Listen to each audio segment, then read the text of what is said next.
Alors donc, si le jour où vous allez mourir, c'est que vous serez nus. Il faut quelqu'un pour venir vous couvrir. Mais pourquoi il faut vous couvrir? Ça, c'est une autre réalité. Vous allez me rappeler ça après. Quand quelqu'un fait un accident sur la voie, et tous ceux qui sont immédiatement là, qu'est-ce qu'ils font? Ils protègent le corps, non? Même si l'intéressé n'a pas de pagne, on va chercher des feuilles, des branchages pour venir protéger, en attendant d'appeler les sapeurs pour qu'on vienne chercher le corps. Mais pourquoi ils le font? Parce que l'énergie qui se dégage en ce moment, c'est de l'énergie totalement négative et nocive. Donc, elle est contaminante.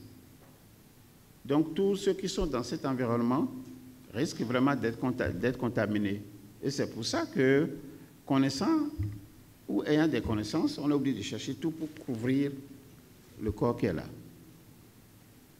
On verra ça après. Si vous voulez cette connaissance, on verra ça. Alors, quand nous sommes là, et que vous pensez que c'est Dieu qui vous inflige une sanction, une punition, Maweze Miro, Poliji, non, c'est faux. Vous avez commis d'innombrables fautes par vous-même. Et cela consistait à violer les lois qui sont établies. Et les lois qui sont établies et qui fondent notre vie ici, ces trois lois reposent sur trois piliers. Toutes les lois reposent sur trois piliers. Un premier pilier, c'est pour nous entraîner. On est venu pour nous entraîner, donc pour apprendre. Et on ne peut apprendre qu'à travers des épreuves. On doit nous éprouver.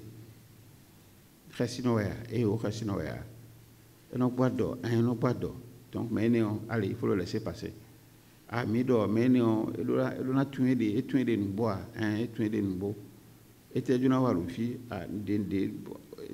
Ok, laissez-le passer. Maintenant, si l'épreuve, vous ne l'avez pas réussi, vous l'avez réussi à moitié, il faut forcément qu'on vous purifie. Donc voilà les piliers de l'apprentissage émotionnel. Alors l'homme peut profondément regretter ses erreurs, ou il peut regretter la manière dont il a mené sa vie. Il lui est toujours possible de compenser ce regret et revivre toutes ses pensées intérieures et chaque mot qu'il garde de lui-même. Il faut qu'il repense ça. Qu'est-ce que j'ai fait de ma vie? Qu'est-ce que j'ai fait en bien comme en mal? Et qu'est-ce que je regrette? C'est ça, ces pensées intérieures. Il est le seul à savoir s'il est sincère ou non envers l'univers. Et cet univers qui connaît mieux ce qu'il y a dans l'âme de chacun de nous. Alors vous verrez les gens au dernier moment, ils cherchent même la mort, ils ne trouvent pas. Ou bien vous n'en connaissez pas? Oui, il n'y a pas quoi qu'il y a mort. Tant qu'ils ne vont pas finir de compenser ces regrets, ils ne mourront pas. Ils doivent compenser, jusqu'à ce que finalement les gars commencent par dire, il est en train de citer les gens là-bas.